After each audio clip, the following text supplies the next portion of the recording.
એસીબીનું સપાટું ગ્રામ રોજગાર સેવક અને પતિ ₹32,800ની લાંચ લેતા ઝડપાયા। ડાંગ જિલ્લાના સુબીર તાલુકા પંચાયત કચેરીમાં મહાત્મા ગાંધી નરેગા યોજનાના કામો માટે વહીવટી મંજૂરી આપવાના અવેજમાં લાંચ માંગવામાં આવતા ગુજરાત એન્ટી કરપ્શન બ્યુરોએ છટકું ગોઠવી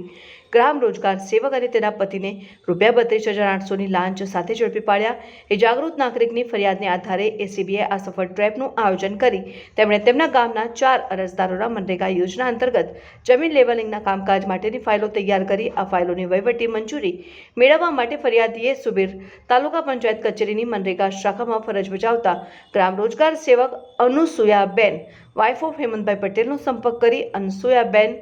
આ વહીવટી મંજૂરીની કાર્યવાહી કરી આપવાના બદલામાં દરેક અરજદાર દીઠ ₹8,200 લેખે 4 અરજદારો મળીને કુલ ₹32,800ની લાંચની માંગણી કરી ફરિયાદી લાંચની રકમ માંગવા આપતા ન હોવાથી તેમણે તુરંત જ એસીબીનો સંપર્ક કર્યો અને સમગ્ર બાબતની ફરિયાદ નોંધાવી। ફરિયાદને આધારે એસીબીએ છટકું ગોઠવ્યું। લાંચની રકમ સ્વીકારતા જ એસીબીની ટીમે તાત્કાલિક કાર્યવાહી કરી હતી અને બંને આરોપીઓ ગ્રામ રોજગાર સેવક અનુસુયાબેન પટેલ અને તેમના પતિ હેમંતભાઈ પટેલને ₹32,800ની રિકવરી કરેલ રકમ સાથે ઝડપી પાડ્યા હતા।